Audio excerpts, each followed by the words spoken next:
आपण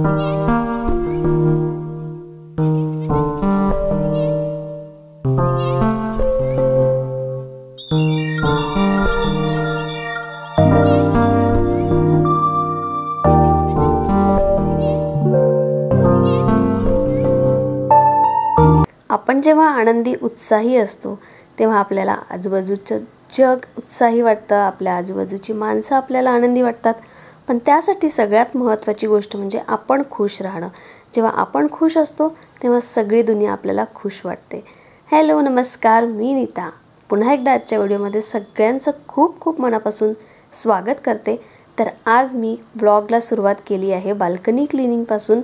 जे बाल्कनीमध्ये प्लांट्स होते, काही एक्स्ट्रा प्लांट्स होते, आता तुम्हाला कमी दिसत असतील, तर जिचे प्लांट्स होते ती रात्री काल घेऊन गेली आणि म्हटलं चला ती घेऊन गेली आहे तर ऑलरेडी प्लांट्स कमी झाले आहेत आणि काही प्लांट्स खाली अशा प्लेट्स नव्हत्या तर थोडी माती पडते खाली, कारण आपण रोज झाडांना पाणी टाकत असतो। तर आज बाल्कनी पूर्ण क्लीन करून घेणार आहे, कारण वरचेवर बाल्कनी क्लीन होत असते पण तरीही कुंडीच्या खाली माती बसलेली असते, ती मी आज छान अशी पुसून घेणार आहे, झाडून घेणार आहे। म्हणजे ती क्लीन झाली की प्रत्येक पॉट आहे त्याच्या खाली मला प्लेट ठेवता येईल आणि यापुढे मग तेवढी माती सांडणार नाही। तर छान असं मी जेल टाकलं, त्यानेही घासून घेतलं आणि एकदम बाल्कनी क्लीन झाली आहे। त्यानंतर अंघोळ झाली। अंघोळ केल्यानंतर सगळ्यात आधी पोछा करून घेतला, कारण मला अंघोळ केली की सगळ्या रूममधले फॅन लावायचे मस्त फुल पॉवरवर आणि पोछा करून घ्यायचा खूप आवडतं। मस्त पूजा झाली आणि सगळ्या घरामध्ये आता मी धूप दाखवते। मन प्रसन्न राहतं आणि पूर्ण घर पॉझिटिव्ह आणि प्रसन्न वाटतं।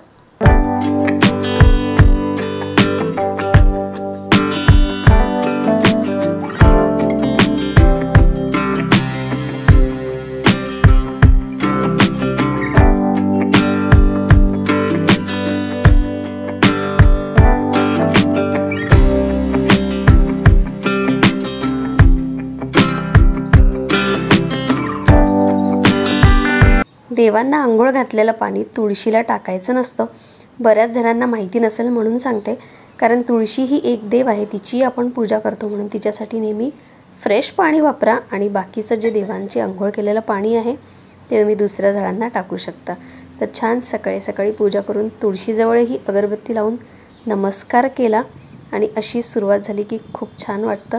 त्यानंतर 2 दिवसाचे कपडे राहिलेले ते आता मशीनमध्ये टाकते आणि खूप दिवसाचे कपडेही बरेच दिवस ठेवू नये, कारण मग ते हायजेनिक वाटत नाही आणि सगळे कपडे जेव्हा आपण 4-5 दिवसाचे एकत्र टाकतो तेव्हा खूप अनहायजेनिक वाटतं आणि बाथरूममध्ये ते तसेच राहतात। त्यामुळे लवकर लवकर कपडे धुतले तर कधीही चांगलं। घरातले प्लांट्स गेले आणि घर एकदम सुनं सुनं वाटतं। त्या कोपऱ्यात इतकं मोठं बांबूचं झाड होतं आणि तो पोर्शन पूर्ण भरलेला मस्त ग्रीनरी वाटत होता। तसंच इकडेही होतं आणि या साईडलाही मोठं प्लांट होतं, पण सगळे प्लांट एकदम आणले आणि एकदम घेऊन गेली, त्यामुळे इतकं खाली खाली वाटतंय घर।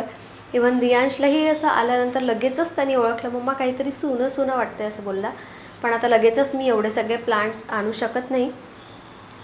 बाहेरचे ठीक आहे, बाहेरचे बऱ्यापैकी आहे, पण घरात तर एकदमच सुनं सुनं झालंय। तसं प्लांट आणायचं की मग टेबल म्हणजे जो आमचा साईड टेबल आहे तो ठेवून त्यावर एक प्लांट ठेवायचा असा विचार चालू आहे। करायचं तर आहेच, पण इतक्या लवकर लगेचच ते होणार नाही। पण आता खूपच सुनं सुनं वाटतंय म्हणून मी एक थोडीशी ॲडजस्टमेंट करते। हे जे 2 फ्लावर पॉट आहे येलो आणि पिंक, त्यामधले दोन्ही फ्लावर एका पॉटमध्ये टाकते आणि तिथे टेबल ठेवून त्या साईडला ठेवते, कारण तो पोर्शन आहे तो खूप जास्त वाईट दिसतो आणि म्हणून तिथे जरा जास्त सुनं सुनं वाटत आहे। हा कसा इथे लुवर्स आहेत त्यामुळे एवढं हे ओळखायला येत नाही, पण तो जरा जास्तच दिसतो। तर काहीतरी ॲडजस्टमेंट सध्यापुरतीची म्हणून ते करून बघते, बघूया कसं दिसतंय।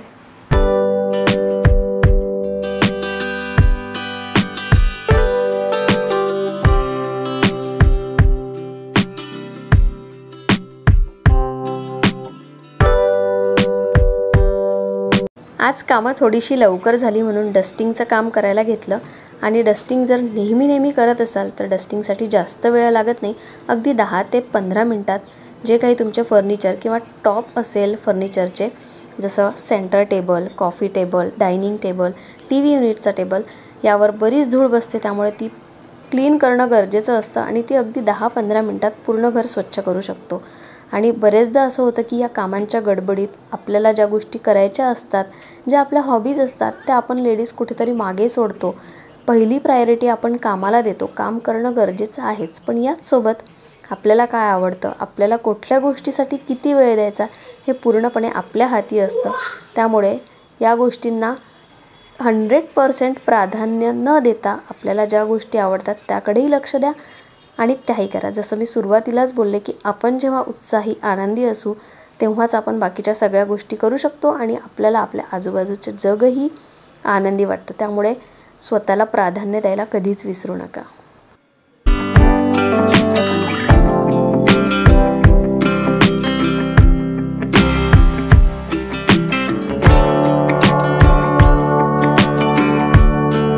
आपल्या डोक्यात आपण कितीतरी गोष्टींचं प्लॅनिंग करून ठेवू शकतो, पण कधीकधी हे प्लॅनिंग फसतं कारण आपण एखाद्या गोष्टीत बिझी होऊन जातो, कधी वेळ मिळत नाही आणि कधीकधी दुसऱ्या गोष्टीला इतकं आपण प्रायोरिटी देतो की आधीचं काम आपण विसरतो.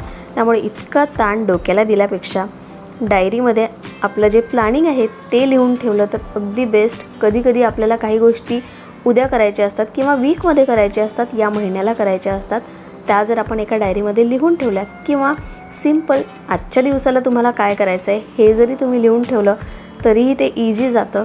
कारण कधीकधी विसरतो आपण. त्यापेक्षा जर आपण डायरी ओपन केली आणि त्यामध्ये जे पॉईंट्स लिहिले आहेत ते वाचले तर आपल्याला तेवढा ताण होणार नाही आणि आपण जे प्लॅनिंग केलं आहे ते सिस्टमॅटिकली होईल. त्यामुळे नेहमी एक डायरी किंवा मग एक नोटबुकही तुम्ही करू शकता. त्यात तुम्हाला काय करायचं आहे किंवा काय तुमची प्लॅनिंग आहे हे तुम्ही लिहून ठेवा आणि ऑटोमॅटिक ही तुम्हाला सवय लागेल आणि ही सवय खूप सुंदर आहे. जसं आता रियांश आला आहे, मी त्याला जेवायला दिलं आहे आणि माझ्या डोक्यात काही व्हिडिओजचे प्लॅनिंग आहे त्याचं मी लिहून ठेवत आहे, त्याचे काही पॉईंट्स लिहून ठेवते किंवा मग मला या महिन्यामध्ये काय करायचं आहे, आज मला काय करायचं आहे, मी जे शॉर्ट्स बनवते त्याच्यासाठी मी काही पॉईंट्स लिहून ठेवते. तर या सगळ्या गोष्टी जेव्हा लिहून ठेवते त्या मला आठवण राहतात आणि ते मग मी प्लॅनिंगनुसार करू शकते. सिंपल टिप आहे, नक्की करून बघा.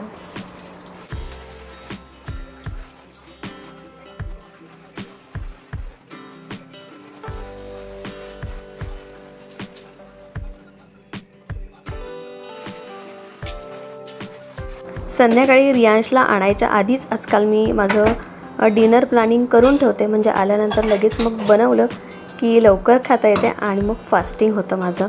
तर आज मी सोया चंक्स गरम पाण्यात भिजत ठेवणार आहे, म्हणजे मी येईपर्यंत छान ते सोक होतील आणि थंडही होतील, मग ते स्क्वीज करून मला लगेच वापरता येईल. तर मन काही मानलं नाही आणि मी शेवटी नर्सरीत आले. तर बघते आता अंधार झाले आणि आता तसेही 6:20 झालेत. जास्त उशीर झाला नाही आहे, पण आता लवकर अंधार पडतो म्हणून असं वाटतं. पण नर्सरीत भरपूर लाईट आहे, तर बघते आतमध्ये जाऊन काही नवीन मिळते का किंवा मग जे प्लांट मला घ्यायचं आहे ते मिळते का. पण ॲक्च्युली ना इंडोर प्लांट्स जरा महाग असतात, ते इथून घ्यायचे की दुसऱ्या नर्सरीतून घ्यायचे. एक मोठी नर्सरी आहे तिथे कितीतरी दिवसापासून जायचं होतं, बट लेट्स सी. चला आज जाऊया.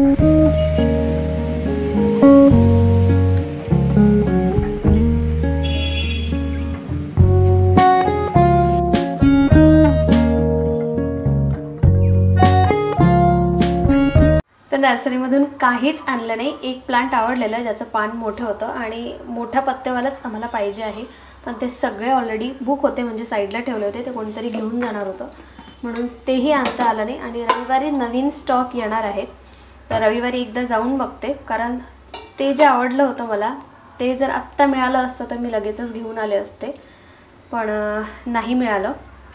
ठीक आहे, संडेला जाऊ, म्हणजे अश्विनी सोबत असतील तर तेव्हा बरोबर विचार करून घेतल्या जातील. आणि आता डिनरची तयारी. तर आत्तापर्यंत आता 5 ते 6 दिवस झाले रोज रात्री व्हेजिटेबल्स सलाड असंच टाईपचं खाल्लं जाते, पण आज ऑलमोस्ट सगळ्या भाज्या संपलेल्या. भाज्या नाही म्हणजे काकडी, गाजर, टमाटर सगळं संपलं. मग म्हटलं जाऊ दे, आज थोडंसं हेल्दी पण थोडंसं टेस्टी असं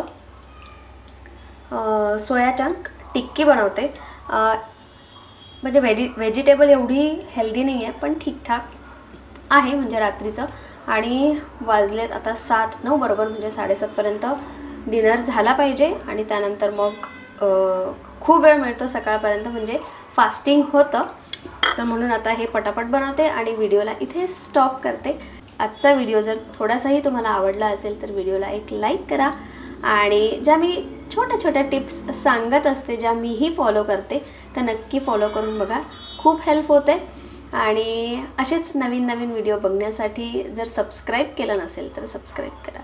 चला मग उद्या भेटूया नवीन एका छानशा ब्लॉगमध्ये. तोपर्यंत बाय बाय.